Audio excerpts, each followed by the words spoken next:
Hey everyone, welcome to today's Program Yourself Thin podcast. We're talking about why willpower won't make you thin. This is really important because this gets to the heart of why you've been struggling to lose weight, and more importantly, why you've been struggling to keep it off. And the secret is that you can't rely on willpower. Your willpower is not meant to control all of your behaviors. If you think about your brain is primarily 90% subconscious mind, 10% conscious mind. Anatomically, this is your prefrontal cortex. That is where your willpower exists. This is the newest part of our brain. It's about 10% of our brain anatomically. And this is what you're trying to rely on to override the other 90% of your brain. And it hasn't worked. It's not going to work. And this is why you've been struggling. So what we want to do is we certainly will use willpower, but we're going to use it strategically. So instead of using willpower as a brake, we want to use it as a method to train ourselves to act differently. One of the metaphors I can give you, it's kind of like the subconscious mind. Well, let's just use the word mindset. Your mindset, the way you think about food, the way you think about weight, the behaviors that you've learned and installed over all your years of living, this is your mindset when it comes to your weight and your food. And you could think of it metaphorically. It's kind of like it's pushing on the gas pedal of your car and it's got it pinned to 80 miles an hour. And you know that's too fast, but instead of easing off the gas, what you've been taught to do is just push down harder on the brake. And so willpower kind of represents the brake in this metaphor. And so what you're trying to do to lose weight and master your weight is you're still pushing down on the gas pedal, 80 miles an hour, 90 miles an hour, but you're simultaneously trying to push down on the brake. And that's what it feels like, doesn't it? It feels like you're fighting against yourself. It feels like there's some part of you compelling you to eat and you're trying to fight against that. And you can do it for a little while and then you can't keep it up and you go back to what you always do. So the secret that I'm saying to you is that instead of pushing down on the brake, now don't get me wrong, again, we're going to use the brake sometimes, but we're not going to rely exclusively on that. So instead of just pushing down the brake, we want to learn to ease up on the gas pedal. One of the most important things you can do. And the way you do that in the real world is you start to transform your mindset. You start to change the way that you think about food, about your weight, your health, yourself, your behaviors. You transform your mindset. And by transforming your mindset, it has the effect in this analogy of easing up on the gas so that you're going 65 miles an hour. And so now we don't need the brake as much. Again, we need it sometimes. Sometimes our foot falls asleep. We get a little heavy on the pedal, but then we kind of ease it off and press down the brake. It becomes two strategies we're using, as opposed to dieters, which are really just trying to rely on the one strategy of using that braking power, that willpower, which again is not built. You're not built to be in control of every little thing you do. You're built to be on autopilot. And this is why your mindset is so crucial when it comes to your weight. And once you learn how to transform your mindset, the whole process changes and it becomes one that makes a lot more sense and sets you up to get much, much better results. So if you have no idea what I'm talking about, if you have no idea how to influence your mindset to master your weight, go to my bio, click the link, get the hypnosis session, and watch the video I made for you. I explain the whole thing, and or go to programyourselfthin.com and sign up for the session there. But watch the video I made for you because it'll explain this whole process in about 20 minutes or so, and it'll give you a new take on how to master your weight. So I hope this helps you out. If anyone has any questions, feel free to ask them. Let's see here. See, Pruthi says, hi, good morning. Can you please start by roasting dieters? Everyone likes when I make fun of dieters. I got to do it though. What am I going to do? I don't want to be this. I'm not this person. You know, I'm a person full of love and light, but we got to call a duck when we see it, right? That's funny. What's up, Lisa? How's it going? Athena. All right. Athena's back for day 2. That's awesome. I hope you had a good weekend. I bet you had some funny dreams, Athena. You realized a lot of things in a short period of time the other day. I was thinking of you. Mario says, Jim, I'm stuck in a cycle of binging. I'm not even restricting anymore. I just can't seem to stop. Well, Mario, I mean, one part of this that you're experiencing is that you got this vacuum going on now. So you know what's not working. You know it seems silly. You know what not to do. Okay.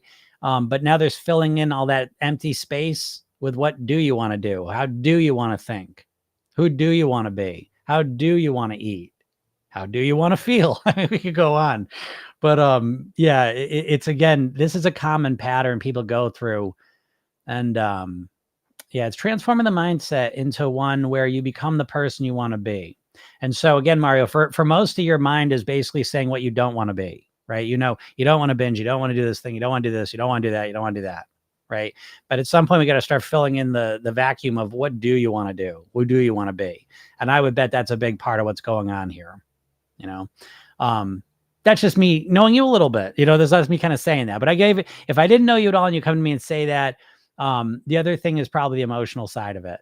You know, so yeah, you're not restricting now. You know what I mean? So your hunger is not so much the problem anymore. But I'm going to assume the emotional thing's still going on there, and you haven't dealt with that really as well. I'll give that as kind of a starting volley there, if you will. Honey Badger. I like that name. Someone said I was a honey badger. That was saying I don't give a shit. You ever see that video? That was a funny one. What's up, Jonathan? Neil says, what about something in wine? What about Weven? I don't know what 7 means. If that says wine, what about wine? Oh, you're a charlatan. All right. Yeah.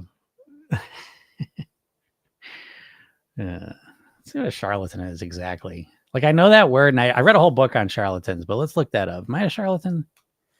Let's find out. A person falsely claiming to have a special knowledge or skill, a fraud. Oh, no. That's me. A person practicing quackery? Oh, shit. Or a similar confidence trick in order to obtain money, power, fame, or all the other advantages. I don't know about that.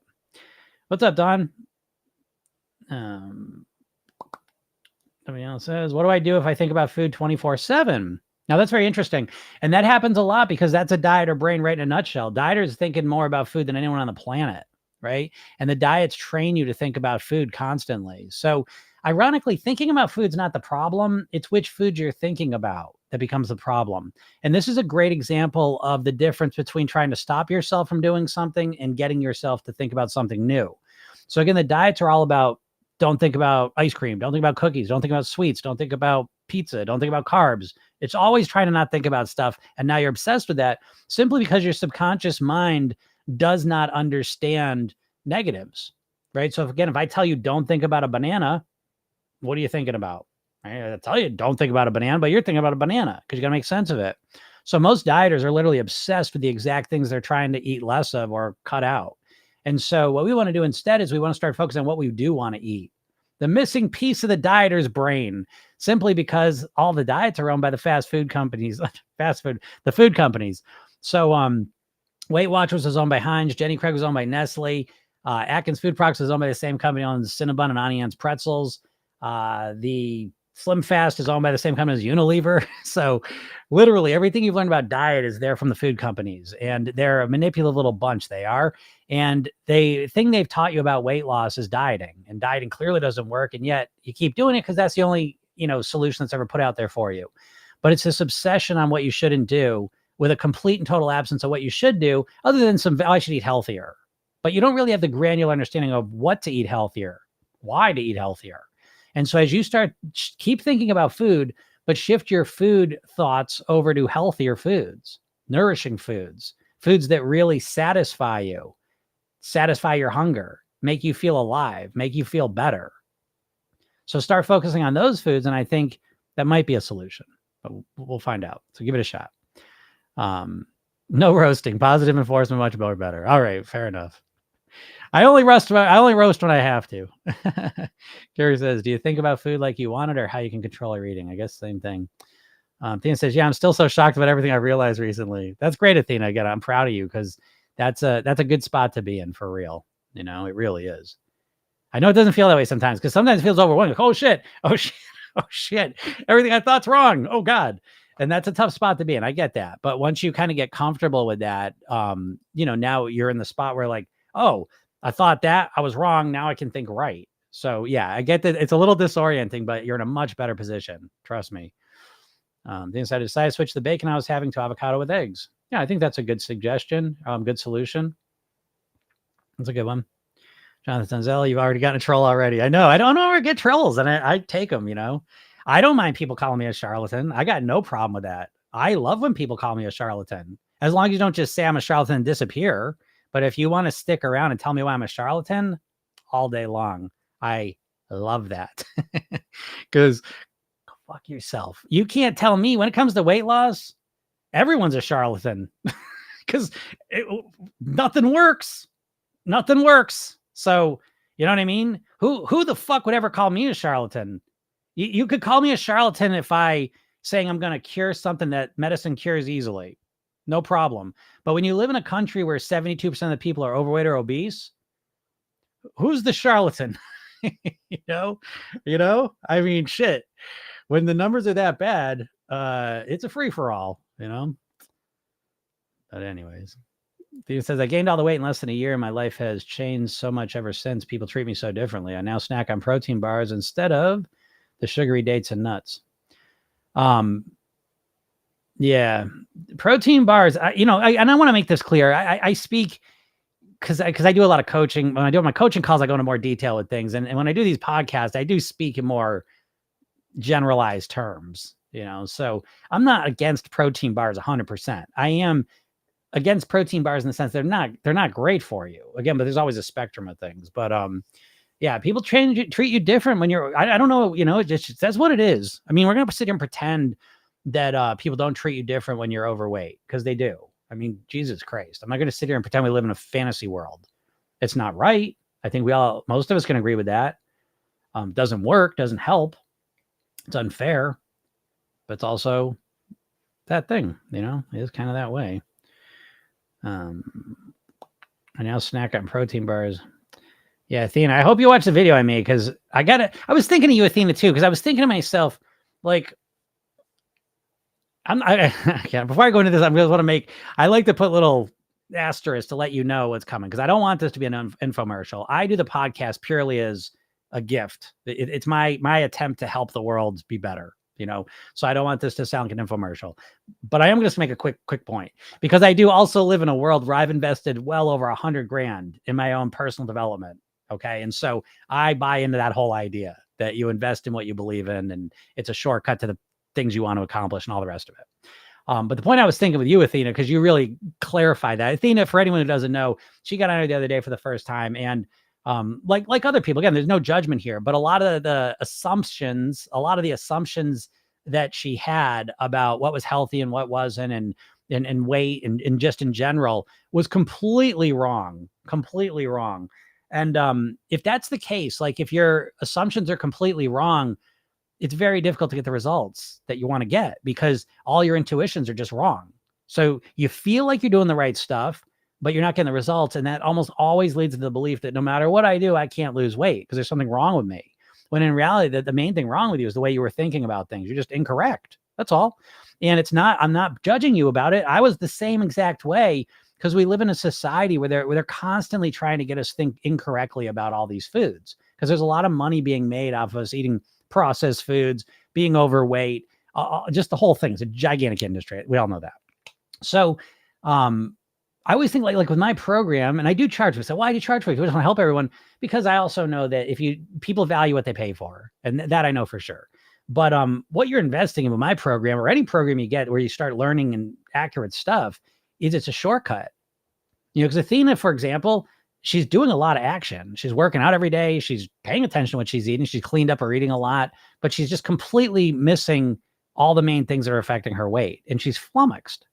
And so again, I get out here for free I'll help anyone. I will help any of you, and I will gladly do it for free. But what you do get with a program when you actually invest in something is you're shortcutting that whole process. Because if you don't know what's going on and you keep taking the wrong action, it just burns you out. It just brings you to apathy faster. And so, it's, that's what y'all gotta, that's why, again, at the very least get on the podcast. But again, if you are serious, that program, that's what you're doing, is you're shortcutting things. I've spent 30 years doing this. So you're getting 30 years of intense study and focus. I've done almost 6,000 private weight loss sessions. You know what I mean? Like, so you're getting all of that diluted into, one program. But again, I don't care if you my program or not, but I'm just saying it's valuable when you're feeling at a loss for things. Again, now I'm kind of stuck. I don't want to pitch program yourself, Tim, but there's not many good programs out there. Anyways, forget it. I should just left that all alone. Are flax seeds good for weight loss? I mean, there's no one thing that's good for weight loss. All right. You got to stop thinking that way, because that's the diet head. The diet brain in you says there's one thing I got to change. I got to add flax seeds, and that's going to fix it. Flax seeds won't hurt. Okay. But they're not, it's never one thing. You need a comprehensive, holistic strategy to master your weight. Anything less than, you're never going to get the results you're imagining. Okay. So yes, flax seeds can be fine supplement to what you're doing, but just one thing is not going to do it. All right. Is pasta bad for you? I mean, nothing's really good or bad for you pretty much. You know, if it's sold in the supermarket, it's not that bad. Like, you're not going to die. Is pasta good or bad for you? It depends how often you do it. Depends what kind of pasta you eat. Depends how you eat it. So pasta, I used to eat a ton. I used to eat pasta every single day, every day. And what ended up happening there is that I was overweight. And so I cut my pasta consumption down because I have a hard time moderating my pasta. If I eat it all the time, I have a hard time moderating it. So I usually eat pasta once a week, you know? So again, it's not really good or bad. I don't think it's got good to think in terms of good or bad. I think it's better to think in terms of consequences. If I eat a lot of pasta, it leads to this consequence. If I don't eat much pasta, it leads to this consequence. And each consequence is kind of unique to you, but there's generalities, you know? I eat pasta once a week. I usually eat protein plus pasta. So it's an enhanced pasta as well. The issue with pasta that you want to look out for is it's made out of flour, and flour spikes your blood sugar usually. All right. Everyone's a little different. Free to the Boxer Babe says, hi, can I ask what your success rate is in terms of clients keeping the weight off? I mean, if I had to be really, truly honest, I couldn't answer that with a specific stat or number. And I don't think anyone can, to be honest, because it depends on each person. It depends on when you check in with them. It depends on what's going on in their life. I mean, there's just a lot of stuff going on. I saw a video of myself. You know, I talk a lot. I'm going to show my clients this on when we have our group call, but I talk about like 30 years, because sometimes I get people, Jim, you don't know what the fuck you're talking about, dude. You got fast metabolism, obviously. You're just a skinny dude, and you can eat what you want. So shut the fuck up. People, I hear that. People, I get that all the time. Okay. So people will see me 30 years ago, I was 50 pounds heavier than I am now. And I always say, you know, there's a blip 12 years ago, I put 25 pounds on. I've said that oftentimes. And the other day I was going through some old videos and I found a video of me from 12 years ago. And I was like, holy shit. And it's funny because, you know, 30 years ago, you're not going to get many pictures of me. I knew, you know, I knew, and I don't want that. So it's funny to find this video of me because I look a lot different. Even 25 pounds, my face looks a lot bigger. So I'll show you all on the coaching call. I would show you here if I could show you easily. I wish I could show things to you all easier more, but my point being that even me, who I am a weight master, I am a weight master, like on the planet. I am one of the top weight masters on the planet. I'm not saying I'm a fitness expert. I'm not saying I'm in the best shape on the planet. I'm not saying that. I am saying I have figured out how to master my weight in the easiest way possible, more than like almost anyone on the planet. This is what I do. And even me hit a rough point in life and put 25 pounds on. So again, you got to get out of this idea, you know, what is success? You know, I tell people this all the time. Before you join my program, please understand, this isn't about how much weight you can lose in 8 weeks. This is about how much you can change your mindset and set yourself up for long-term success in 8 weeks. Right. And so even me, I put 25 pounds on. Now I will say, as soon as I finally, and I remember I knew I was putting the weight on. I knew my eating was going crazy. It was a crazy time. And I was kind of in a bit of denial, a little bit. And it wasn't until I finally went to the doctors, I had to step on the scale and I was like, holy shit. And I realized it. And then I was able to very quickly take it off, I will say, because I'm a master of this. I kind of just let it go, but anyone can let it go, you know? So, but the point I'm trying to make to you all is you got to get out of this idea. The diet is always filling your head with bricks and fairy tales. And one of the fairy tales that you believe low key is that you're going to do some diet, get to your goal weight, and then you're just going to live there. That's bullshit. Okay. You've got to manage your weight forever. It's like surfing. I always say that's the best metaphor I can think of, that managing your weight is like surfing. And if you surf, right, you're always paying attention and adjusting the conditions, because the conditions are constantly shifting and changing. And it's the same thing with your weight. And so you've got to think of it that way. So, you know, again, it's kind of like, I don't know, you go to college and say, oh, what at accounting school, and someone gets a degree. Oh, what percentage of your accountants, retire wealthy? You know what I mean? Like, oh, there's 5 million things. I don't know. It's, and anyone giving you answers is bullshit, in my opinion, you know? So I don't know if I'm satisfied or not. I'm not good. I don't know. I'm on the best talking day today. Thea says, oh, yikes. I genuinely thought protein bars were good for us. They have no sugar and so much protein. They usually do have sugar, first of all. And protein, oh my God, the protein thing. It's just the protein thing is overstated, folks. Jesus Christ. I mean, protein is obviously important and good for you, no doubt about it, but it's overstated because guess what? Guess what? Guess who wants you to think protein's the most crucial, absolutely important? Stuff yourself with protein. Who do you think makes money off of that one? The meat industry, and the protein bar industry. Again, I'm not saying they're the worst thing in the world, but there's no protein bar on the planet that's going to stand up to whole natural foods. That's what I mean. So, Trevino says, what do you think about snacking on fruit late at night when I'm craving something sweet? I think it's a wonderful strategy. I was like, well, Jim, eating fruit late at night, that's not great. Well, what's the alternative? Snacking on a candy bar, eating ice cream? So everything's relative. And I think considering what else you might, snack on at night, I bet it's way better. Healthy, natural food's always going to be better than processed food and ultra processed food.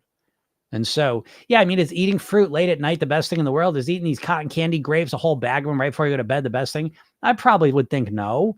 But compared to eating a pint of ice cream, I'd say yes, I think. And then, so everything's relative. You have to see your improvements in terms of gradient improvements, not just this one binary thing or the other, if that makes sense. Sarah says, how to lose 15 pounds at 150 pounds. My BMR is 1,300 calories. Do I need to be eating less than this? Well, I don't know, Sarah. I think, honestly, I hate these calorie calculators and the BMR and all this bullshit. I just don't like this stuff personally because I like to just go by what my body does. And so for me personally, and I know this confuses me, to be honest, what I'm about to say, because I think most people, your weight is a reflection of your average calorie consumption. Okay. And so what most people do when they do on a diet is they drastically cut the calories down so their weight goes down. And then when they get to a goal weight they want to be at, then they think they're going to bring it up to some maintenance calories. They're going to figure that out. No one ever does it. So I don't know. But to me, it's like, okay, if you're at 150 pounds and you've been there for a little while, more than a month or two, what I want to know is, okay, what's your structured eating? How do you typically eat? There's a pattern to how you eat. And so what I want to do is if I'm 150 pounds and I want to lose 15 pounds, I want to know how I typically eat first. So I first want to kind of stabilize what I'm doing. Okay. Now I want to cut about 10% of my calories out. So my weight starts to go down by about 15%, which is 15 pounds. Now, does that number work exactly? I would say no. But now you're basing it all on your body, though. Fuck those base metabolic rates and TDE and all that. Fuck that. Okay. Just notice how you're eating. Start to look at how you habitually eat. This is the cornerstone of Program Yourself and strategically is to structure your eating. Because once you structure your eating, I've done this, and fuck the dietitians and nutritionists that tell me thermal adaptation, you're not going to lose any weight. Jim, you just cut 5% of your calories, you're not going to lose any weight. What the fuck? I must have a magic body because I cut 5% of my calories out and I lost about 5-10 pounds. So I see all my clients, so I don't fucking know. It makes me crazy. And I was trying to make it more confusing than it is, but I bet you're 150 pounds because you're eating 150 pounds worth of calories on average. That's why you're 150 pounds. And I'm so, you know what? I will tell you, one of the best things in the world for me is these weight loss medicines. I'm celebrating these medicines as much as anyone that's obese taking them because finally, I don't have to argue with people telling me, no, Jim, that's not how it works. My body's different. I'm insulin resistant. I'm type 2 diabetic. I'm menopausal. I'm hormonal. I'm thyroidal. I'm whatever. My body works different than yours does. You can cut calories and lose weight. I cut calories and nothing happens. No, that's not fucking true. And now we know it because of the diet medicines. So great. I'm so thrilled for it. So again, Sarah, I don't mean to get all hyped up on you. I get all hyped up about a lot of things, but if you're 150 pounds, it's because you're eating 150 pounds worth of calories. And so if you start reducing your calories by 10-15% from where you're at, you'll probably weigh a little less if you want to. Athena I feel so uneducated now. I thought I was smart, but I know nothing. There you go, Athena. That's a good attitude to have, to be honest. You know what I mean? For real. I say this every day, but it's not what you don't know. It's what you think you know. That's usually the bigger problem. And I'm always, I say things, but I never have a firm stance. I'm wrong so much and have been wrong for so long that I'm always ready to change what I thought because I've just been wrong so much. And it's not a mistake. We're all conditioned to think crazy shit when it comes to food. You know what I mean? Like for real. So don't take it personally, Athena. Just be God bless that you realize it and you can actually fix it now. because I can't tell you, most dieters out there, I can't tell you the number of dieters. What is their mantra? Jim, no, I know what I need to do, Jim. I just need to get myself to do it. Oh, fucking wrong. You're wrong, but whatever. But Athena, I thank you for being here, because we see this in real time, So again, there's nothing wrong with being wrong. There's something with being wrong and not realizing you're wrong. That's the problem. So don't worry if you feel like you know nothing, because now you can at least learn something. Bonnie says, if you have trigger foods, for example, junk food, should you just rid of them from your house or learn to live with willpower? I think a little bit of both. What I will tell you is that I don't want to keep foods that I find are triggers for me in the house, because I will think about them all day long. So I get them out of the house. And what I will do, ice cream is one of those things, although I've gotten better at it over the years. But there was a time where it's like, I can't have a pint of ice cream in the house. I'll be thinking about it all the time and I'll end up eating it. So what I do now is I get rid of all the ice cream. And if I want ice cream, I have to go to the store and get the little cup of it. You know what I mean? So it's a serve. I don't know if it's a serving or two, whatever, but it's a small cup and I'll eat that. So I put this little barrier up, and then there's other foods that, you can work on them too. You know what I mean? You can work on, trigger foods, having more calm with it and relaxation as well. But I would say initially, again, if you're not like, again, I don't know. How do I want to put this? If you know how to deal with your mindset, right? So, I don't want to say if you're a program yourself inclined. That's what I'm trying not to say, because I don't want this to be, like I said, this isn't an infomercial. But it's like, if you know how to deal with your mindset and you have some ability to change your mindset and deal with food, then you can also use that as well. But most people have no idea how to do that. So that's why I'd probably just stick with the first one, let's run the program, then we could talk deeper about it. But yeah, because the willpower typically isn't going to serve you well. And you don't even understand what willpower is, to be honest, most likely, again, unless you have studied mindset on some deeper level. But yeah, so the best thing for you, just for most people, be just get it out of the house, keep a firmer barrier there. Yeah, Vicky says weight management is perfect metaphor for what I'm working for all the time. Yeah, exactly. And it's always changing. It's always just changing. And so we need to be flexible, and dieters are not flexible at all, which is why 95% put the weight back on,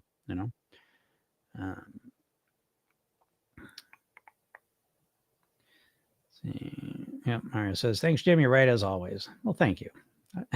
I've been doing this for a while. Have you heard of zoodles? Okay. Jesus, Mario. Every time I see Mario and then have you heard of, I get a little nervous, but zoodles, yes. Zucchini noodles. If you can like them, great. I say good for them because they're zucchinis, so great. But I'm not the biggest fan. I don't really like them too much. I find it weird. I think, and it's a weird thing. I know this, right? When you, oh man, taste and flavor is such a fascinating subject, and we really don't know much about it. But how you think about food impacts how you taste it. It's kind of interesting like that.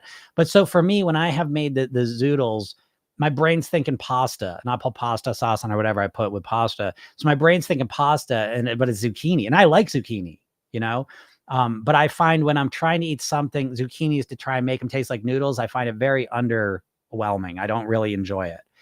When I eat zucchini in its own way as a zucchini, I enjoy that more. But that's me. And I know other people that love the zucchini noodles. So as usual, try it, see what you feel about it, and then take it from there,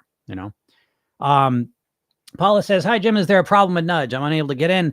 Yes, Paula, there is a problem with nudge, and I'm getting rid of it. So I'm going to send that all out to you all. I got to, everything's going to start just going out through the phone directly from me. I can't take it anymore. I can't take it. I've had enough. What was that? Remember that movie Network? What was it? I'm mad as hell and I can't take it anymore. I can't take that app anymore. I've had it. It's just the bane of my existence, and I can't fix it even when there are problems. So yes, it seems like it's completely down. I can't figure out what's wrong with it. It's creates a shitty experience for people. Y'all get the emails too. So there's a redundant system. So you're getting emails. It's the same message. But what I'm going to do is this week, I'll be setting this up where you will be getting text messages if you choose to get those. So you'll still get the same text messages, but it's going to come through my main system instead of using this other app. I just can't do it anymore. But anyways, so I apologize for that. And I apologize for any clients that are struggling with that, because it's annoying. Jonathan says, what do you think about cheat days? Like if I eat good for a week or 2 weeks? I don't like cheat days, but in Program Yourself, then we have clean days and pleasure days. So again, everything's mindset. So someone says, oh, those are cheat days. Well, no, it's not, because there's all sorts of different meanings attached to cheat days. No one wants to call a cheat day an adultery day. I mean, cheating is not usually considered to be a good thing. You know what I mean? It's not, people don't typically want to be cheaters, adulterers. I'm joking with that word, but you see what I mean, right? Neither of them are like especially, ego gratifying. So yeah. But I think having clean and pleasure days is absolutely essential. I've really given this a lot of thought. I love this. Again, the eating blueprint in the program to me is just magical. And the way to structure your eating, I think, is just amazing. But yeah, we do clean and pleasure days. You got to have pleasure days, because if you don't have pleasure days, forget it. You're just not gonna stick with anything and never get the results you want. You know. Yeah, Vicky says I've had huge nudge problems too. Yeah, I'm so sorry about that. And it's like, you know, the simple is always the best. And I know this. I've known this the whole time, and I keep forgetting it and having to be reminded in painful ways, because it makes my gut turns inside out when I think there's like 300 people that are getting screwy messages. And it doesn't ruin the program, because it's basically a redundant messaging system. It just sends you messages in a different way, kind of a graphically cool way and whatever. So it goes to the same stuff. So I just want everyone in the program to know that. Just use your email and give me a week and I will set it up so you'll be able to get them text-based if you choose to. But yeah, it makes my stomach hurt when I hate technical stuff that makes my program not as good. Because now people are always like, of course, I had someone yesterday. They joined the program, and 5 minutes later, they couldn't get a nudge, and they said, I got a refund. This isn't working. I said, well, you saved yourself a lot of money, because if that's gonna, if you can't get through a little technical issue, you're never gonna have the persistence or resilience to get through anything. So I was happy to give them back their money. Bonnie says, cardio versus weight training, which is better for weight loss? To be honest, that's really not my specialty. I'm really not an exercise person. I believe the best way to master your weight is to master your reading. I'm not against exercising. It's not my forte.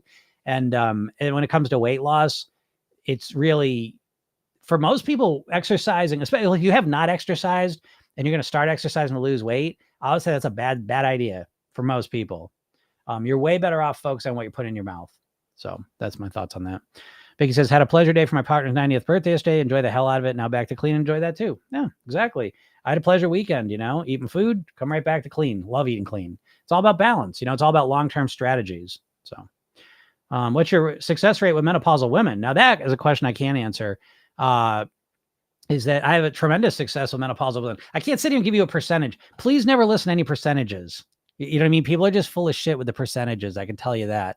But my whole career has been working with women in some phase of menopause lose weight. And so literally that is 90% of my clients have been women in some phase of menopause. So it's a tremendous success rate, because listen, even if you're menopausal, it's the same story. You need to change how you're eating. You need to consume less calories on average. Now, the big difference I will tell you, working with menopausal women, and you may be menopausal yourself, the big thing I would suggest to you is you need more than just a diet plan. So in Program Yourself, then we have a weight mastery pyramid we follow. And it's built that way to represent the importance of each category. So the bottom and most important level is mindset. The next most important level is lifestyle. And then there's eating. And so most people just want to change their eating, menopausal women included. But menopausal women and women or people with any sort of physical issue going on, insulin resistance, thyroid stuff, Hashimoto's, whatever, the lifestyle piece becomes even more important. And it's important for everyone.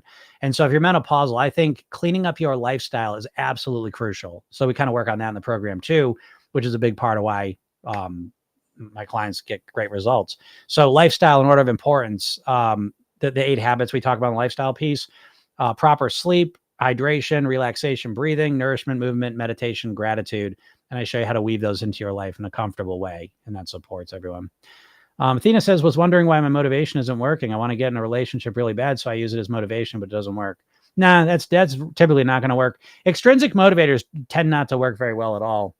I want to look better in my swimsuit. I want, people to think I look beautiful. I want people to comment on my pictures more. That's motivation that's typically not going to, cut it.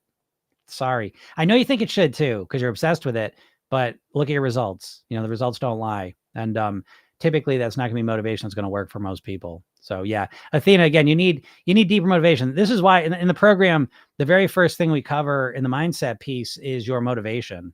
And the truth is no one knows how to motivate themselves pretty much. You never learn how to motivate yourself, You have a lifetime of being manipulated by corporations. You don't know how to run your own brain. And when it comes to weight loss, you think you're motivated. You're not. Just one more illusion. You're really not motivated. You weigh what you want to weigh. So there you go. Kale says it's so confusing. Experts say menopause does matter because of hormones. What's the truth? The truth is that the hormones there is real challenges. I want to be crystal clear about that. There's hormonal shifts, there's physical changes that are going on in your body. No question about it. But what those things are doing is they're driving you to eat more typically. Again, weight always comes down to a calorie in, calorie out thing at the end of the day. Okay. And so again, this is why the weight loss medicines are helping everyone lose weight. Type 2 diabetics, menopausal women, doesn't matter. They're helping everyone lose weight. Why? Because they're causing you to feel more full so that you're less hungry and you eat less calories and then you lose more weight. So again, I think that's to me, the most beautiful gift from these medicines is that they're finally going to clarify that, because a lot of people walking around with a little limiting belief in the back of their head, well, that I got this issue or this issue or this issue, and it prevents me from losing weight no matter what I do. And that's bullshit. That's not true. So, Tropical Peace did realize sometimes we do lie and even believe it about eating habits. Oh, absolutely. And I know no one wants to believe that. We all want to believe we're very aware and we know what we're eating. We know what's going on. And I take it or leave it. I've done almost 6,000 probably. I've been doing this 20 years, 30 years personally. We become very unaware of things. And I know you don't believe that, but I'm the one. I'm the one. There's those 6,000 private weight losses. And I hear just, I thought I was so aware and I'm not. I mean, it's the exact same story, every client. So I know more about this than dieters do. We do lie to ourselves. No. Dieters lie to themselves all the time. Dieters, if you're a dieter, you're literally in a hypnotic trance to be overweight and suffer the whole way with it. So dieting is a trance. Dieting is a hypnotic trance put there by the food companies so that you stay overweight forever. Dieting is the fucking dumbest. It doesn't even work at all. I love this. I just say it out loud now. I don't, it is funny. And it's like, I was wondering like, oh, you believe in diets? I'm full of shit. I'm a charlatan. Diets are the best way. Well, let's talk about it. I've never had a person here to want to debate me about how great diets are. I find that to be so crazy. Everyone's dieting, but no one wants to debate me about how great it is. How do you all explain that? Why would everyone diet and then no one wants to tell me how great their diet is? What? I don't know why. I don't know. I mean, I know what I believe, but what do you believe? What do you believe you got to do to lose weight? Cut out carbs? Stop eating sugar? Track every calorie you put in your body? What do you think you got to do? Mario said, I love zucchini, but I hate zoodles. People on here say it's good to replace pasta with them. I hear people say that, but I don't like it. Again, this is why I say there's no right or wrong. It's only what works for you. I love zucchini. I don't like zoodles. So there it is. I'd rather eat pasta, regular pasta, well, relatively regular pasta. But I'm saying that there's a lot of different pastas. Some of these pastas to me are disgusting. I don't like them. This pasta I like is the Protein Plus from Berea. It's a bit different, but it's still pretty close to pasta. I like it. Okay. But I'd rather eat pasta once a week than eat zoodles 3 times a week. I don't like it. But you get to choose what you want to do. If you love zoodles, congratulations. You just got a great hack you can use. You know what I mean? That's the point of this, is you figure out what works for you and you ride it home. Gratitude 108. I like that name. What kind of spices do you use on your foods? Anything other than salt and pepper? What spice do I use? It depends on cooking. We cook a lot of Mexican food. So it's like, that whole profile, chili powder, chipotle powder. I don't use a ton of spices. Well, I use curry. Sometimes I make curry stuff. I don't feel like I'm a spice master. I kind of do everything on autopilot. So I'm trying to think what spices I use.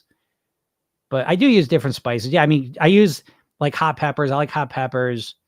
I get this special hot pepper blend. This is really good. A lot of, like I said, chili powder for Mexican type flavorings, cumin, things like that. Claudia says, what do you think about tortillas filled with vegetables? I think that's great. That sounds great. I mean, as long as they're not deep fried with cheese and butter all over them. But yeah, if you're talking like tortilla wraps with lots of vegetables in it, I think it's great. Yeah, Dawn loves her pleasure day. She does that. Paul thought it was you. Yeah, no, it's that friggin' nudge, and it's like completely stopped working. I feel like now, so I got to message everyone for that. It's driving me crazy. Kale says, I don't need an exact number. I'm just frustrated. LOL. I'm great at workouts and sleep, focusing on food and stress. Well, KL, listen, go to my bio, click the link, get the hypnosis session, watch the video I made. You know, I guarantee my program, the one I can't guarantee coaching because it's my time. You know, so if you're going to do that, you're committed at a high level. But the program, the do-it-yourself version, it's guaranteed anyways. So go knock yourself out and see what you think. Stop being so frustrated. I'm sure you're frustrated. You're getting no good answers anywhere you look. I mean, all you dieters should be fucking frustrated. You dieters should be frustrated, but then stop fucking doing the thing that's frustrating you. That's the part I don't understand. I do understand. I get it. Cause it's like literally with the weight loss, it's like, I always think like you ask 1,000 Americans how to lose weight. You're going to hear diet, medicine, surgery. You know what I mean? You're never going to hear mindset. No one has any idea what the mindset thing even means, even though you know it's important, but you don't really know what it means and how to do it. And that's what Program Yourself then is. Esther said, I sweat so much I don't even wear makeup. All right, great. How could I motivate myself better? Well, Athena, I can't get in that right now, but it's a process. I mean, but I will tell you, I'll give you kind of the shorthand for it is that you want to take your weight loss and wrap it in personal development. You want to make this a process, not just about looking better. That can be part of it, but you need to have more motivation. Wanting to look better is not enough motivation for you. You want to argue that one too, folks? Do you really think you want to look better but you just can't get yourself to do it? Is that what you think? Do you? Is that what you think? You want to look better more than anything in the world, but you just can't get yourself to eat right so you can look better and lose weight? Is that what you think? Because that's not true. Tropical Peace. But how are you motivated if you're not too worried about your health or illness?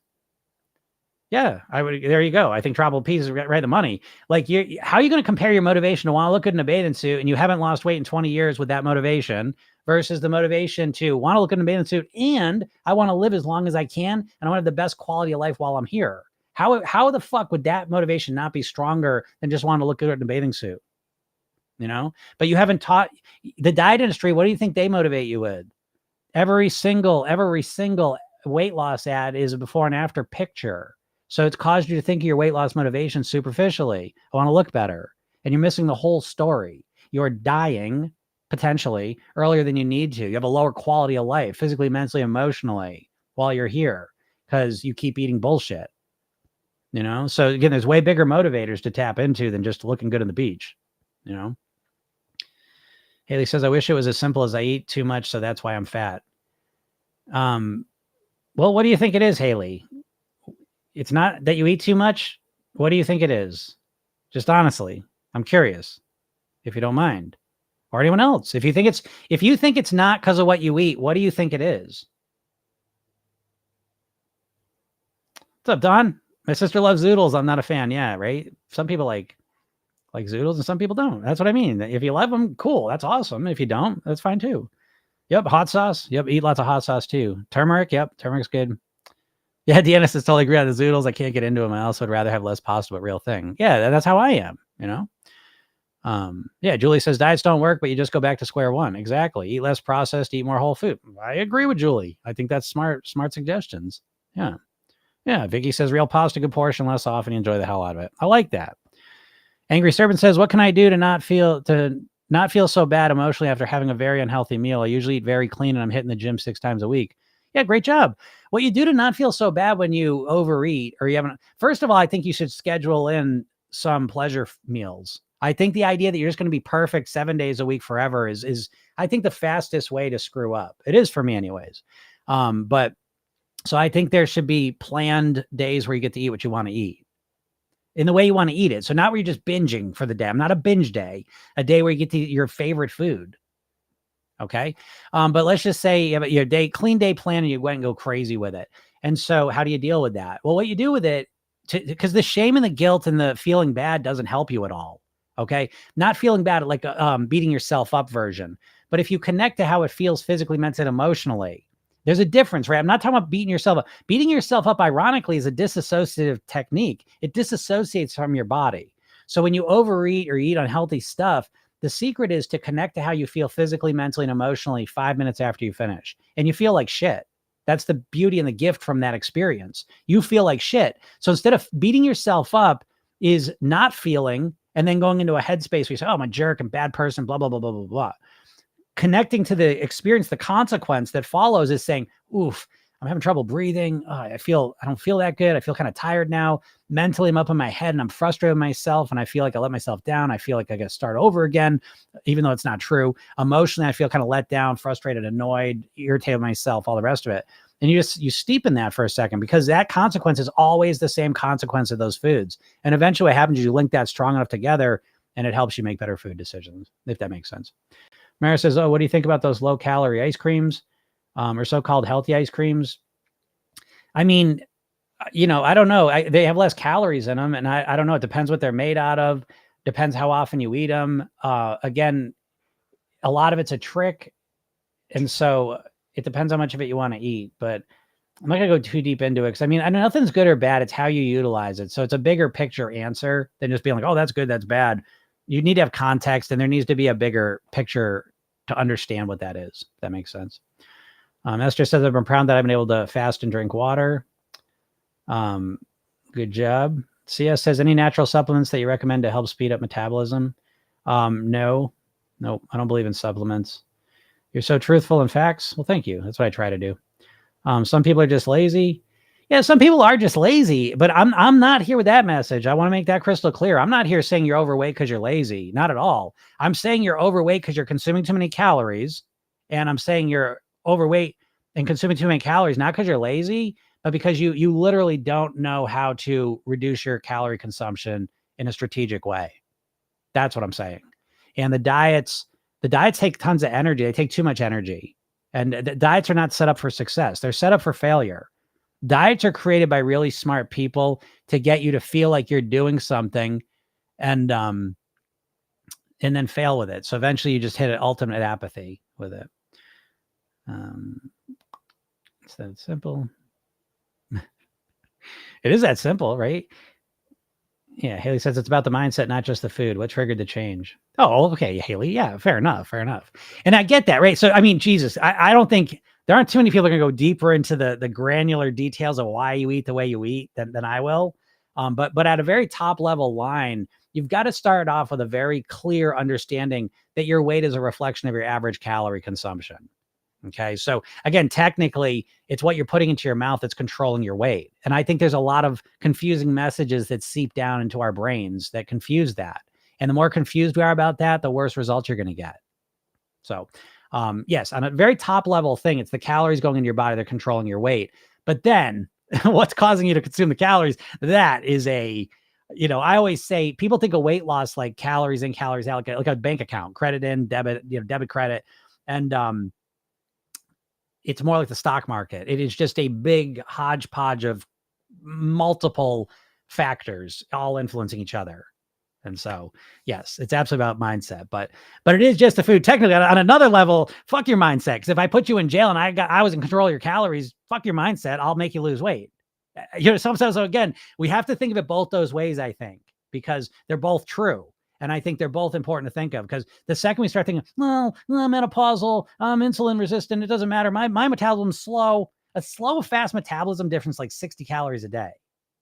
So again, I'm going to show you, I can't wait to show my group the picture of me, even 25 pounds heavier. I look like a different person. Like it's crazy. And so same metabolism, same genetics, right? I can't just eat a bunch of calories and stay the same weight, So again, it's the same thing for everyone. And that's what the weight loss medicines are proving. Mustafa says, I find it hard to meal prep. Yeah, meal prepping is a pain in the fucking ass. It's especially the way it's taught. It's ridiculous.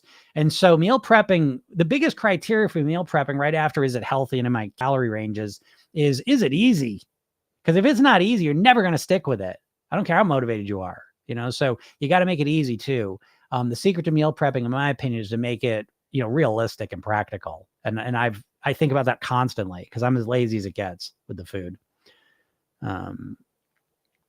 Yeah, at the end of the day, you're fat because of the food. Yeah, it's just true. It's just true, And even all the physical stuff isn't causing your metabolism slows. You're eating the same, but now you're gaining a lot of weight. It's because usually these things happen and it causes you to be hungrier. or not realize you're satiated as quickly as you did before even, but it's causing you to consume more food. Yeah. He says, agree, but there's a mindset reason behind it. I put on and lost 100 pounds. Yeah, I get Haley. Again, absolute mindset reason behind it. No doubt about it. The mindset, because you're not in jail. Do you know what I mean? So it's like your mindset is literally controlling the food going in your body consistently, which is controlling your weight, I used to be 100% belief my metabolism is super slow and there's nothing I can do about it. Yeah, exactly, Mario. And if you believe that, forget it. I mean, how much effort are you going to, I always joke, I mean, we'd all like to fly, I imagine, but how much effort are you going to give to flapping your arms out in the backyard and running and trying to take off? Not very much, because you don't believe it's never going to work. So you're not going to try to do it. That's where you're at with your weight now. You all, if you're a dieter, I almost guarantee you believe list them down, would you? Come on, just be honest with me. What's your belief? You're menopausal. You got a slow metabolism, genetics. What do you think? Because I almost guarantee you it has nothing to do with the calories you're consuming regularly. It's something to say, oh, I got an overweight body in some form or another. I bet write it down if you think that, because I know you do. If you don't want to write it, that's fine too. But yeah. Oh, Don, yeah, my meal prep's having salad spring mix ready.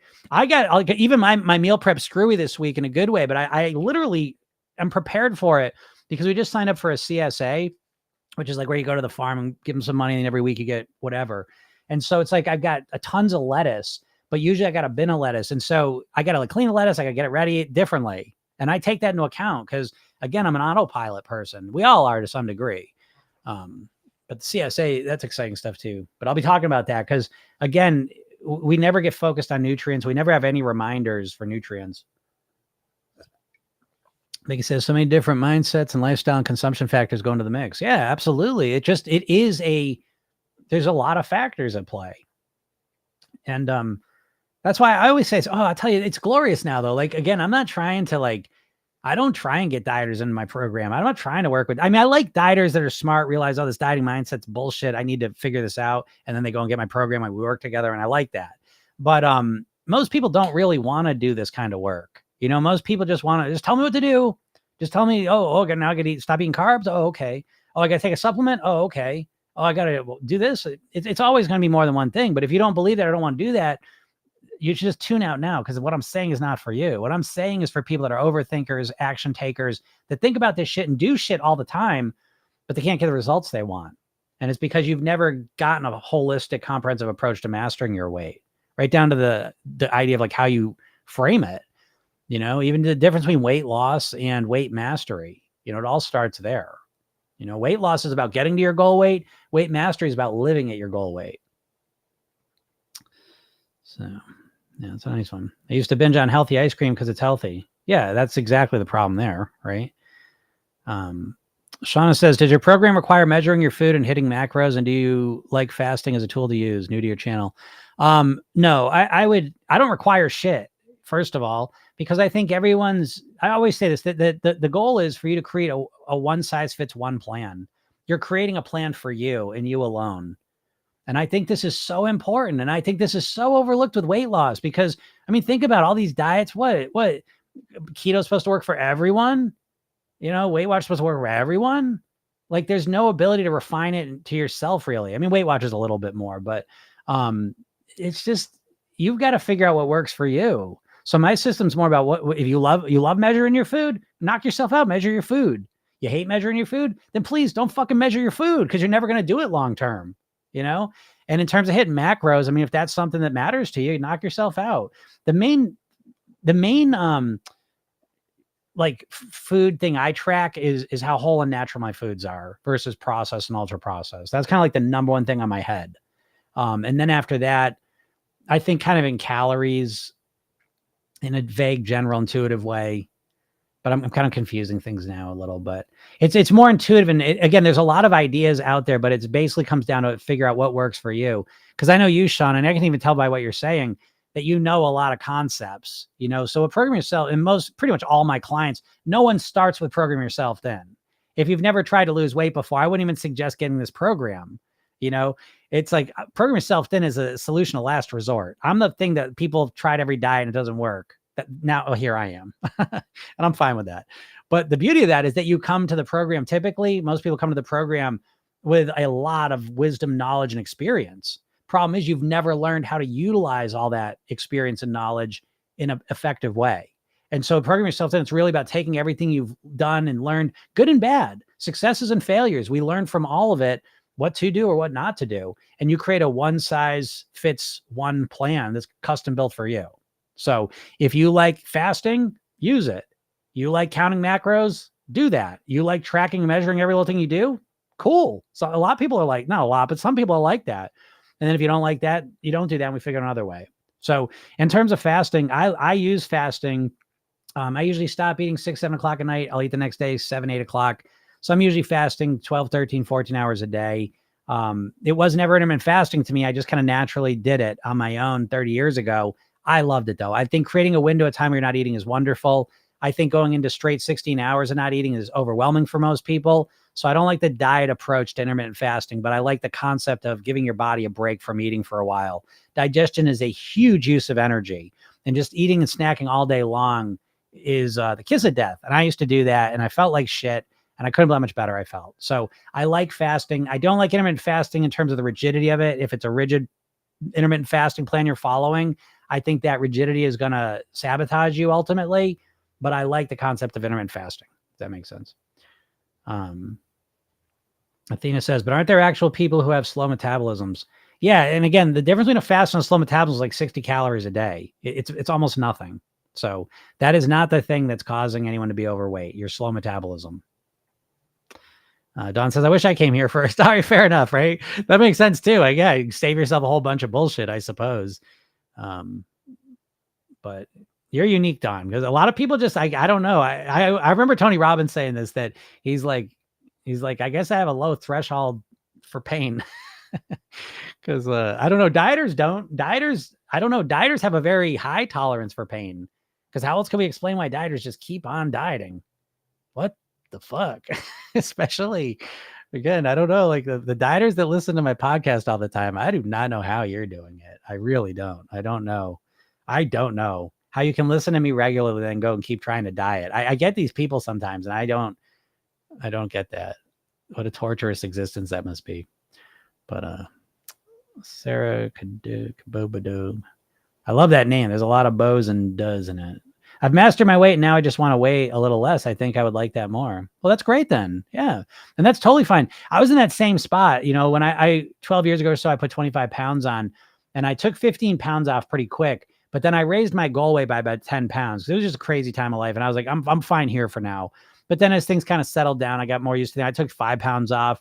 And then honestly, that other 5 pounds came off kind of on its own, but not on its own. I focused on cleaning up my lifestyle, and that helped me drop another 5 pounds. So, yeah, mastering your weight is like that. You know what I mean? So great job.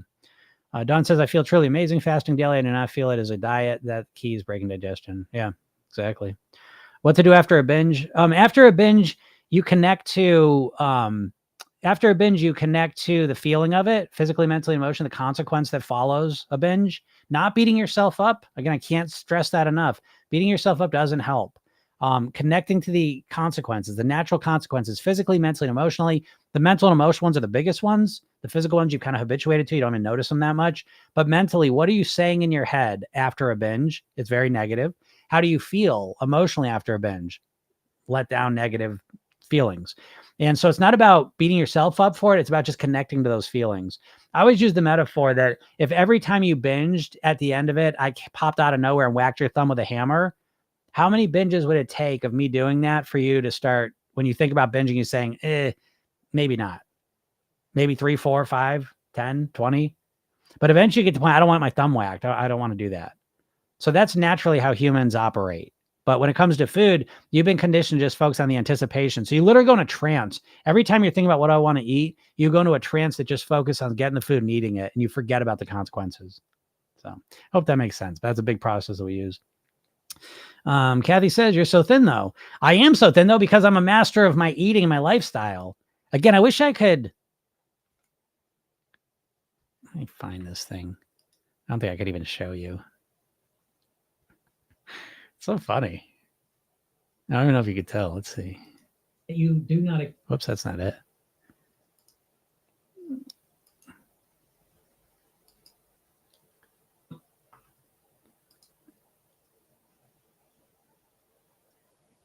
Wait, let me show you this. Can you see that? Can you see that guy? You see that guy? That was me 25 pounds ago. It was 25 pounds heavier than that. That's 12 years ago. I don't know. I'm not, you know what I mean? I don't know. I thought that was so funny to see. But anyways, yeah. So, I'm a thin guy. Oh yeah, I guess I must have fast metabolism. Yeah, well, the metabolism was a lot less than what I was eating. How did I get 25 pounds on? I didn't start eating like, again, I'm not a crazy person. That's why I try to tell you, like, it's something I manage all the time. I manage it relatively easily now, but I'm always managing it, Terry says, how many calories do you eat to maintain your weight? I don't know. I don't track calories. I do this very intuitively. I eat very structured. I eat structured. So on my clean days, yeah, Deanna, I'll show you on the group coaching call because I don't know how to show. I got two different cameras going on here. Yeah, I'll show you on the group coaching call though, because I think it's funny. I think when you see it, I think it's important for you all to see it. So it's like, because I know, this guy's been forever. And it's like, well, it's not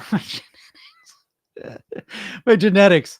Yeah, well, I got great genetics. My dad died at 54 of a heart attack and was obese when he died, and my mom, has been over obese her all life, adult life. So yeah, anyways, I don't get that way. But yeah, my eating's totally different. So it's like I love that. Oh, you're just a man. Because you're a man. Again, it is easier for men to lose weight quickly, but then who gives a fuck how fast you lose? It always comes down to what you're eating consistently day after day. And it was, oh yeah, you're gonna eat like I eat for a month. Okay, live like I live for a month.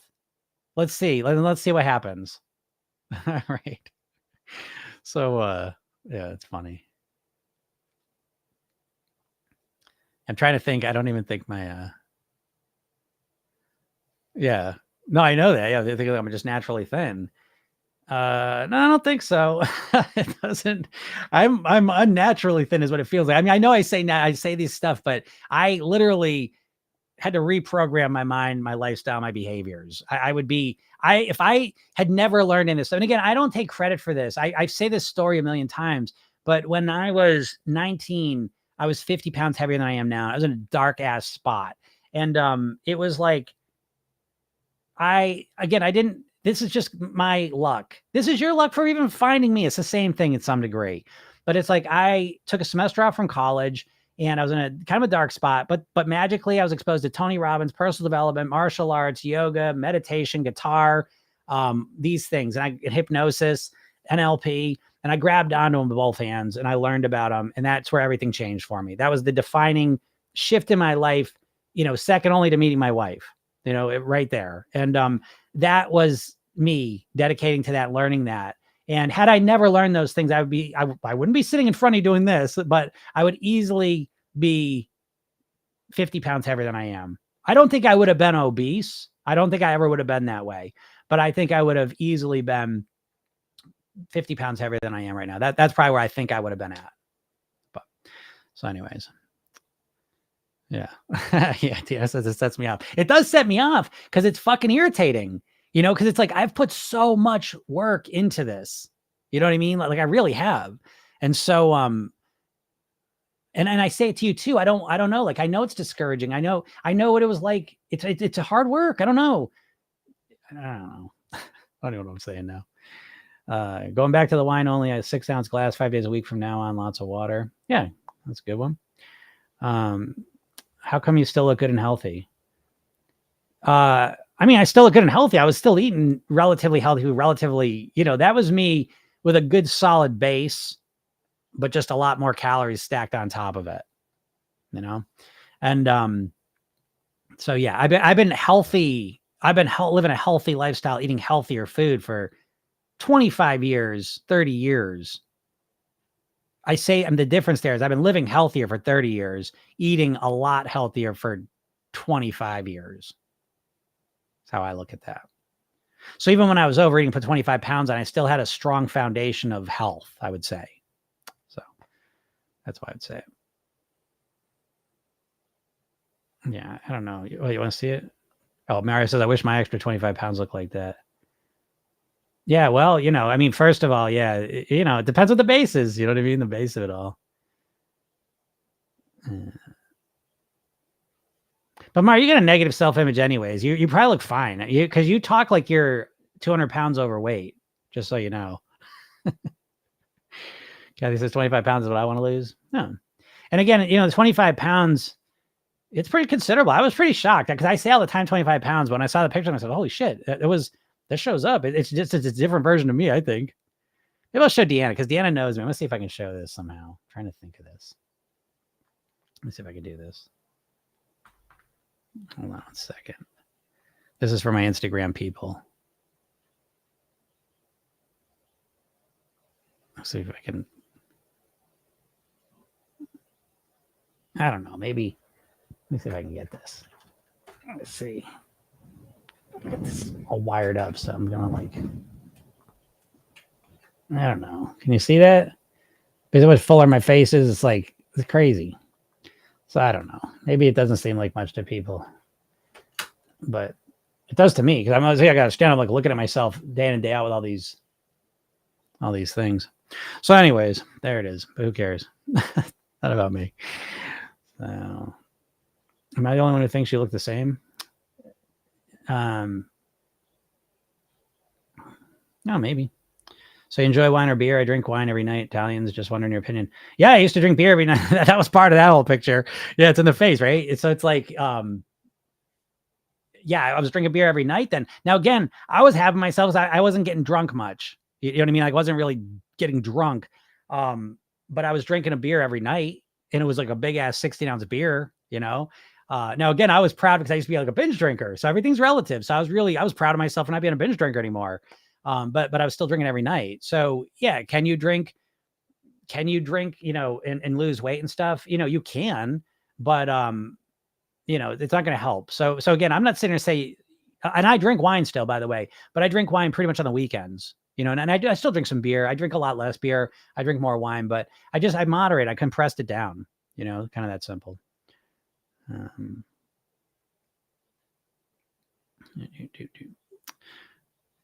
Yeah, me too. I can't wait to see my other face again soon. Yeah, exactly. I know Deanna would because I know Deanna watches me all the time. So it's like you used to see me this way because I was shocked when I saw it. So again, I'm not sitting here saying I please understand. I'm in no way, even at that weight, I was probably just starting at the overweight range of the BMI chart. So I'm not sitting here saying I was way overweight.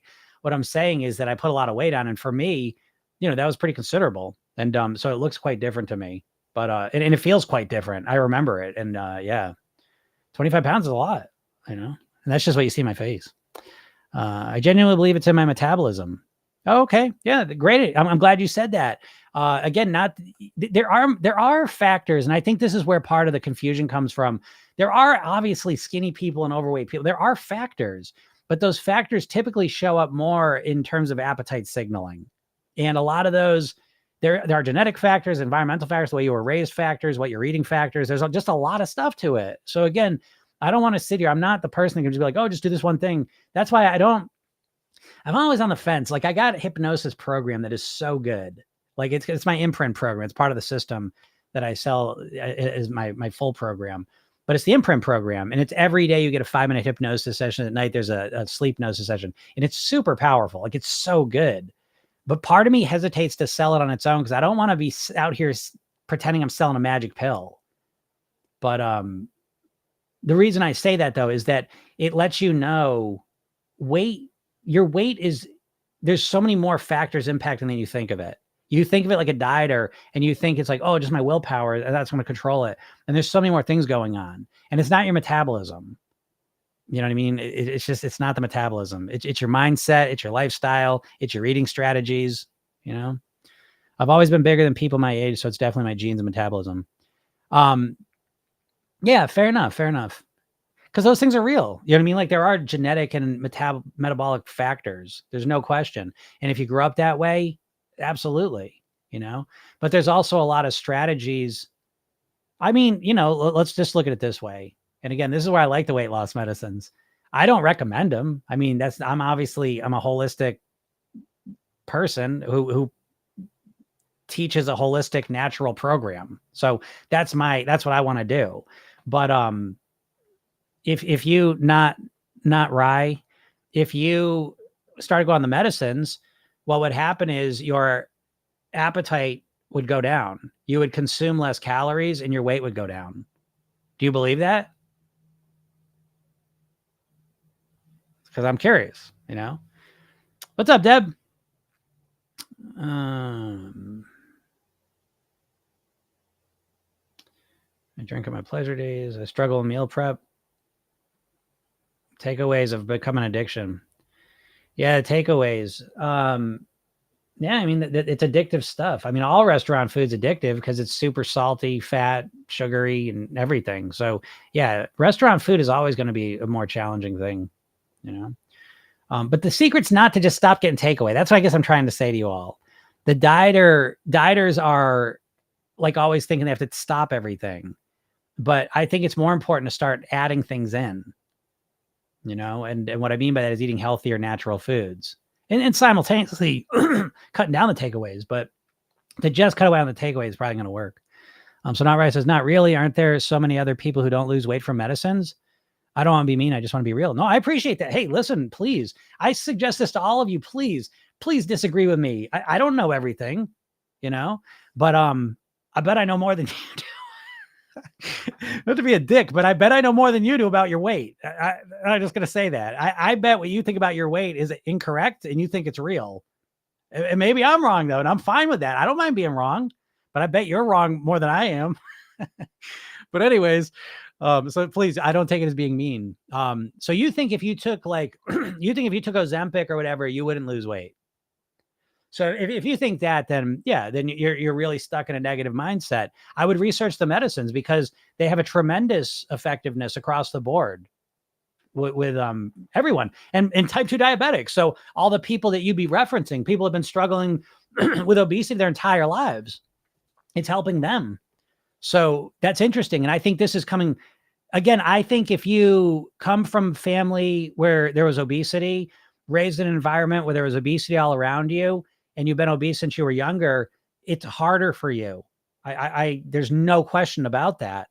That being said, the first thing I would start in your journey is to look at the weight loss medicines, not to necessarily consider them, but to realize that they help people that thought it was impossible to lose weight. So if you think it's genetics, if you think it's all this stuff, because I think what happens is we start conflating things, that your hunger may be higher than mine is naturally. It may be easier for me to eat better and eat less than it is for you because your hunger signal is different than mine, let's just say, genetically.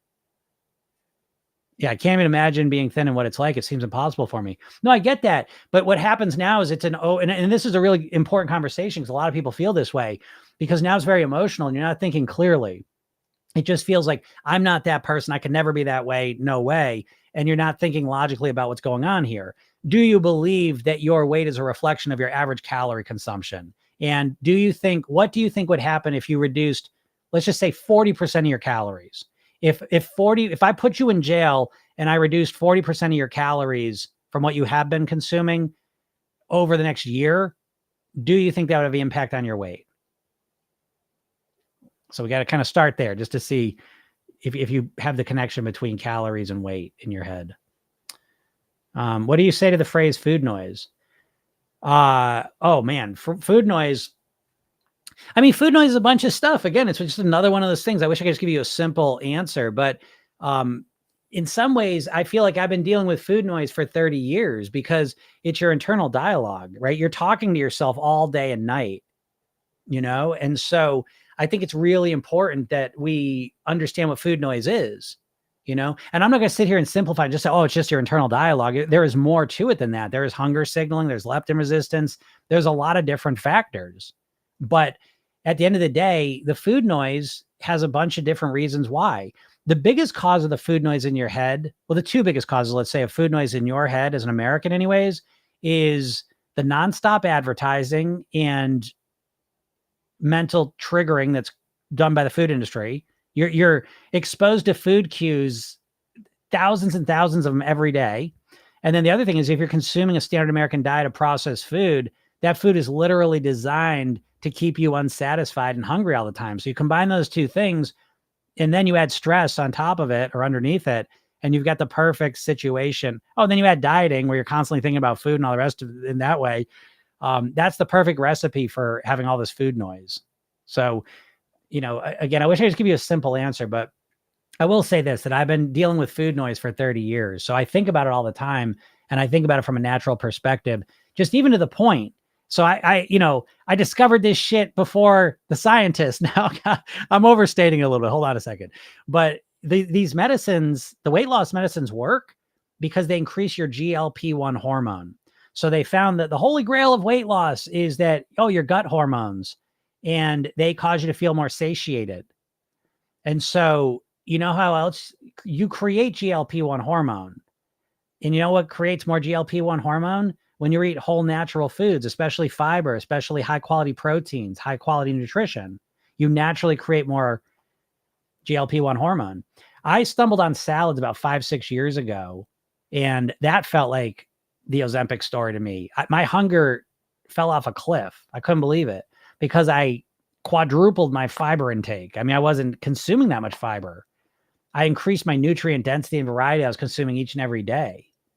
So yeah, I could talk about food noise all day long, but not in the way that anyone wants to hear it, because it's a behavioral change that led to most of the elimination of the food noise. And then it came to dealing with my mind, bringing my calm, relaxed. I'm more calm and relaxed now. That influences the food noise. Do you think your emotions, do you feel you have more food noise when you're stressed out? Do you have more food noise when you're hungry? Do you have more food noise when you're tired? Do you have more food noise when you're eating like shit? So yeah, the food noise will just be put out there as this fucking phrase, but no one will understand what causes it. And if you don't understand what causes it, there's no way in hell that you're ever going to be able to resolve it. Those shots help with that. Yeah, they increase your GLP-1 hormone unnaturally. I mean, that's what they're just putting into your body. And it's fascinating because you have GLP-1 receptors in not just your gut, but in your brain too. It transforms your whole being. Your whole being is a system, So the GLP-1 hormones are not just changing your gut and your appetite for food. It has a dramatic systemic effect on you. And we'll see where that goes. You know what I mean? But the quick effect it has in terms of weight is it decreases your hunger tremendously. But if you eat more whole natural foods, if you live a healthier lifestyle, if you learn how to influence your mindset, the same things will happen to some degree. I'm not going to say it's the same as the medicine. I find it interesting. I mean, if you take the weight loss medicine in the trials at a high point, Ozempic wise, 14% body weight reduction in a year. And I was just saying, this is two of my clients I was talking to last week, and they both achieved a 15% reduction in a year. But the difference is they went on the medicine and they're set up for life now with strategies that they can rely on. So, whatever though, but it is what it is. Weight and muscle loss. Yeah, that's a big thing with the medicines too, is you lose weight so quick that they got to watch out for muscle loss. So, yeah. So back to not right. Yeah, the thing is, I've been on so many different diets and I've eaten less, but it never worked. And I'm still 85 pounds overweight. Well, not right. I mean, okay, so this is what and I say this for all of you. So I'm not really even just talking to you, not right. I'm saying to everyone, because this is how you gotta like ferret out your own bullshit. Okay. And to say like, oh, I've been on so many different diets and I've eaten less, but it never worked. Well, what the fuck does that mean? What's that mean? I've been on I've tried every diet and I've eaten less, but they never work. Well, what's that mean? Does that mean you didn't lose any weight at all? Because if you didn't lose any weight at all, then you weren't on it long enough. No, I was on it for a year. Then you didn't eat less. You thought you ate less, but you did not.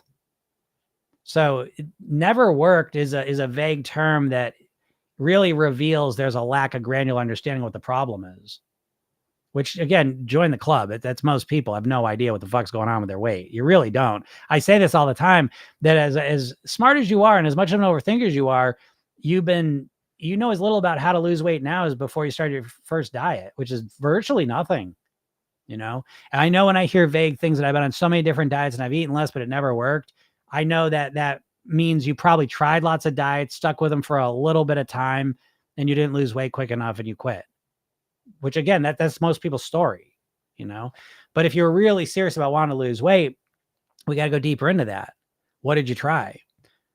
I was on those diets for a couple of months, and at my size, I should have lost more weight. I felt so frustrated, so I just gave up. Exactly, And that brings us to our next piece, that what people assume what people expect they're going to lose is so crazy.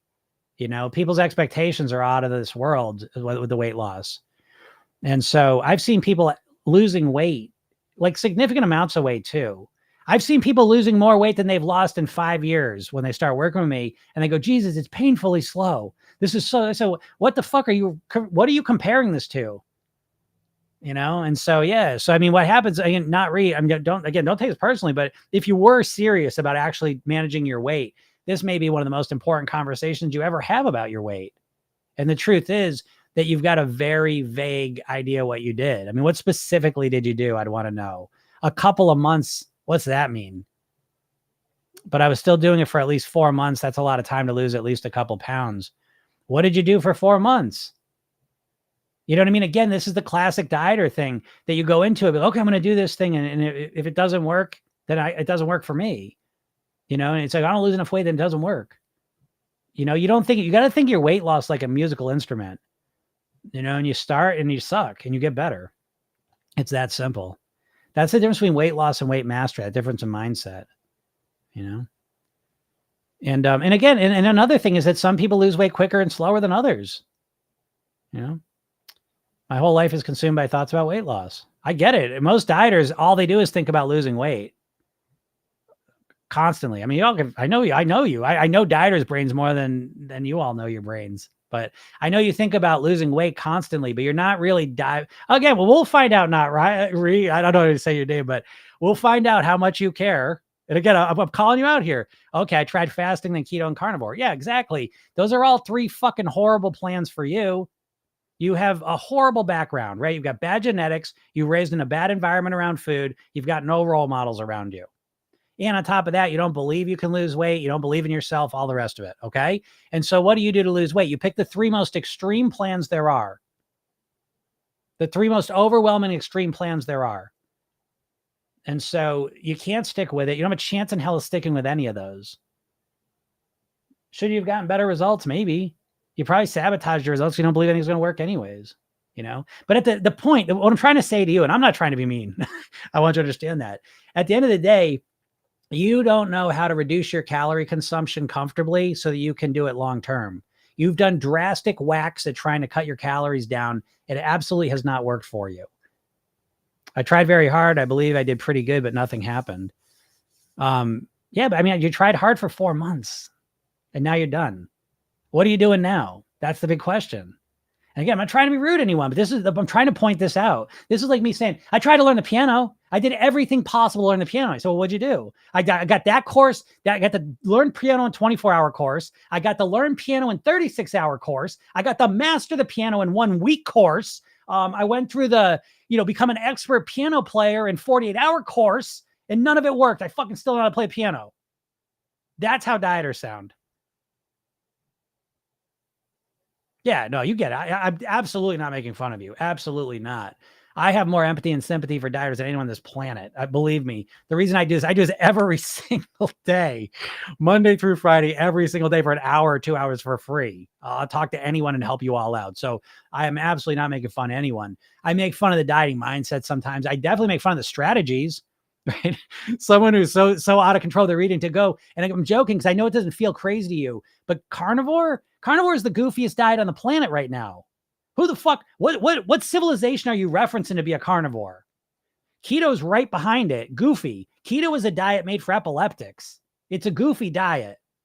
And then there's fasting, which is okay. But when you jump into fasting, you're already out of control with your eating, your weight, your mindset, all of this stuff. So you're doing these crazy things and you couldn't stick with them. And I don't know, why does weight, I'll say this to you just to put your mind at ease a little bit, but when you watch weight loss studies or you read into them, what they do is they'll put people in metabolic labs and they're accounting for every calorie in and out. And they'll have a group of people and they're doing the same thing for all of them. But this group of people, there'll be wild swings in their weight loss over the weeks, months that they keep them in there. And so weight loss is inconsistent and unpredictable in the short term, and it's very consistent and predictable in the long term. So what I would suggest to you, and I know this is going to be unsatisfying. Well, here's what I would suggest to you. If you're really serious, and I know you're thinking about your weight loss all day long, but there's a huge difference between thinking about weight loss and actually doing something to fix it. And I'm going to use kind of crude term that we used in sales, but I think about this a lot. It's very helpful for me. And they would call it mental masturbation. And you're up in your head thinking about losing weight and what you could do. And I'm going to try keto again and carnivore again. And you're up there thinking about all day long. And what are you actually doing though? That's what's going to reveal your results. And your results are revealing exactly what you're doing. That's what's happening there. That's what I was saying to you right from the beginning. You've got to get yourself into a place where you see that your weight is a direct reflection of how you are eating and living. Because it is. Because if you don't believe that, then what do you fucking think? That what? Oh, it's my genetics. I can never lose the weight. That's not true. That's not true. Again, as evidenced by the weight loss drugs. The weight loss drugs aren't speeding up your metabolism. You know? And he says, that's the funniest term ever. It's true, isn't it though? So if you're really, this is how you know, I'll let you know real quick. Are you just jerking around in your head thinking about it? Or are you really serious? Okay. Because if you're really serious, you'll go to my bio, you'll click the little link there. You'll go fill out the 2-second form, get the hypnosis sessions, about 10 minutes. You'll listen to it. But more importantly, you'll watch the video I made for you. It's 20 minutes maybe. And it'll talk all about weight in a way you've never thought of in your life. And then we will know if you're just like thinking about it or you actually want to do something to make it happen. We'll see, you know, because again, my program is a million times easier than keto, carnivore, intermittent fasting. It's designed to be simple and easy. And I'll give you one piece of the puzzle here. What I would suggest you want to change your weight. The first thing I always suggest to people do, fuck changing everything all at once. Would you give me a fucking break? The idea that you're going to wake up tomorrow on a Monday and change all of your eating from that point forward is the silliest thing I've ever heard. Silly and stupid. So instead, why don't you focus on your worst eating habit, the habit that shows up daily or multiple times a week? Go to work on that. Get a handle on that. Come with strategic ways to reduce, remove, or replace that so you're consuming less calories there. That's a much better way to do it. You know? So yeah. Deanna says, yeah, we gain it quick and then we think we should be able to lose it quick, but it doesn't work that way. It does not work that way. And yes, it's easier to gain weight than to lose weight. It's faster usually, and it's harder to lose the weight. There's no question about it.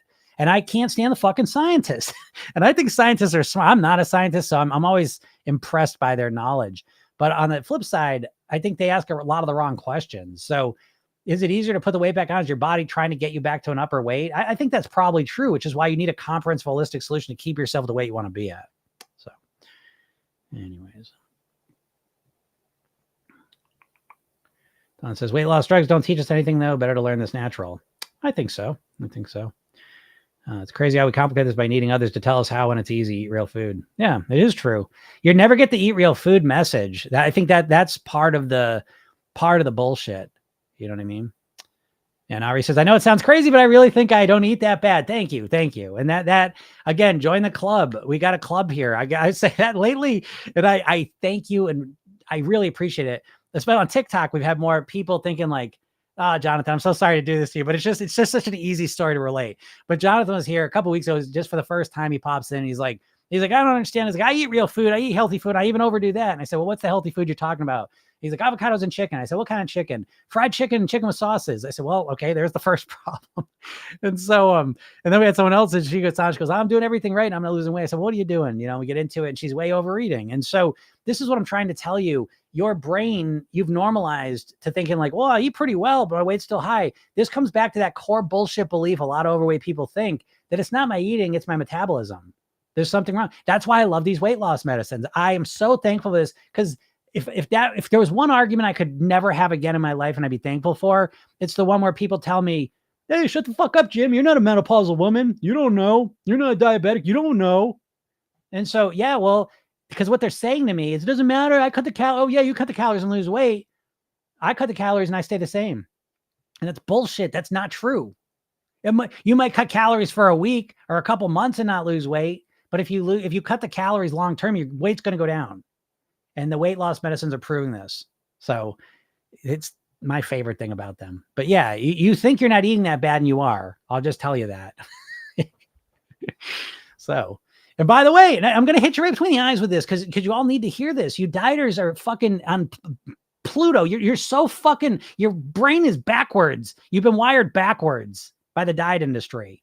That's what I'm trying to tell you. So it's like, I love get diet. Oh, I'll do all these diets. I didn't lose any weight. Well, what the fuck? Why do you think that is? I know what you think. You think your metabolism's broken and you were eating perfect on your diet and you didn't lose any weight. When in reality, you weren't eating good. You were overeating. You were over consuming. That's why your weight didn't go down. Most likely.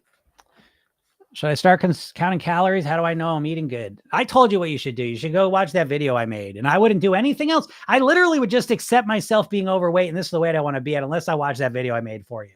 Because you're like, I don't know, like, we're over here playing basketball, and you're over there, with ice hockey equipment on. You're not anywhere even near. You're not even anywhere the realm of what you need to know. But you're clearly a person with a fast metabolism, it seems. Well, I'm just lucky that way. I can eat anything I want. I never gain weight. He says, Jim, you open my mind more and more. I listen to you. I want to hug you. Oh, thank you. Virtual hug. That's what I do this for. Do I have a fast metabolism? Again, I don't know what to tell you. Did I have a fast metabolism? I was 19. I was 50 pounds heavier. I have a fast metabolism 12 years ago. My metabolism is faster now than it was 12 years ago. I put 25 pounds on in like 4 months, by the way. The fast, slow metabolism, I told you, it's a 60 calorie difference a day. Fast, slow metabolism is bullshit. Now, there is hunger signaling issues, if that's what you mean, which isn't what you mean. But again, I'm not saying that I might be more satisfied. We could eat the same amount of food. I'd be more satisfied. Now, I know you don't have to be sorry. I know you're just assuming.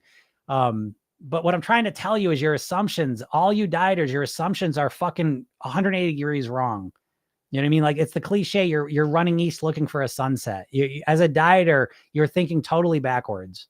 Your assumptions are wrong. Your intuitions are wrong. Your beliefs are wrong, and you're stuck. That's what I'm trying to tell you. Is it free? Yeah, the session I give you is free. The video I made for you is free. The emails I send every day are free. My program costs money, but all the other stuff's free. I get on here for free every day. Ask me whatever questions you want. I'll help you do all that stuff. I find eating grilled food, seafood, and salads are so much better for me than eating beef. Yeah, a lot of people find that, for sure. But again, it's just figuring out what works for you. Different people will feel more satisfied with different stuff. So you just experiment, figure out what satisfies you, and then do more of that. Or he's like, yeah, never tell if I'm full. So it's so frustrating. I have a big appetite and I also have lymphedema. Yeah, no, I mean, oh yeah, full. I mean, listen, Americans have been trained to way overeat. We're an over-consuming society, and that applies to our food too. So learning how to deal with that is a huge, huge important thing, very important. Learning, again, managing your hunger is one of the key things to mastering your weight. And you've never learned how to manage your hunger. No one has, really. Well, you're so straightforward. Well, thank you. That's my goal here. I do say the no bullshit oath. And then, again, I'm not saying I'm always right, because I'm absolutely not. But I will just give you what I'm thinking, because I think y'all been jerked around enough by the diet industry. I think no more need for that. I'm not going to contribute to that, even if what I'm saying, may hurt some feelings, But hey, I don't look at it as hurt feelings. I find if someone's just like thinking and doing and believing all sorts of shit that's wrong, like, how would it be a compassionate thing to just let them keep doing that? Oh, you can do it. Oh, you didn't do it that way. Come on, you can do it again. We'll start Monday. It's never too late to try your carnivore thing again. Fuck that. It's too late. Don't start carnivore. This is stupid. Do you ever feel hungry throughout the day? Yeah, absolutely. But I manage it mostly. Most days I do not, because I have figured out what to eat at breakfast that comfortably gets me to lunch. What can I eat at lunch that comfortably gets me to dinner? I work with my hunger. I use it. I manage it. I'm not fighting against it like a dieter. And so I'm working with it. I know it satisfies me and keeps me feeling good. And then if I am hungry, like today I was hungry. Mondays I'll tend to be hungrier because I've eaten more bullshit on the weekend, And so when I go into Monday, sometimes I may be a little hungry. Like today I was. How am I going to tell you what I snack? Oh, I will tell you what I snack on because I know it's so outside. Oh, that would never satisfy me. Yeah, well, it wouldn't have satisfied me all those years ago either. But nutrition's a funny thing, and it's tomatoes. That's what I was eating today before I came on here. I was feeling kind of hungry. I want to eat bagels. I want to eat cookies. I want to eat potato chips, but I know I want to eat tomatoes more because it gives me all the things I want. Not just I want to look better, by the way. Not enough motivation. But yeah, Vicky says to paraphrase Howard Cosell, love the way you tell it like it is. Yeah, exactly. That's my goal here. I love Howard Cosell. I used to grow up with that guy doing what do you do? Like the ABC sports. I love that guy. Telling it like it is. How are there people who succeed with carnivore? I don't know. I don't know how people succeed with carnivore. It's a weird ass diet, but there's always outliers. That's the thing. I always say that to you all. Please don't learn your weight loss strategies from outliers. David Goggins is an outlier. You're not David Goggins. I can do that shit. Stop doing crazy shit that only crazy people can keep up and do. Okay. Loser says, I'm Latina and cook Mexican food every day, but since I started fasting, I cook it differently for me. Yeah, great. Yeah, if it changes the way you do it, that's wonderful. Victorious, thank you. You're really helpful. Thank you. I appreciate you saying that.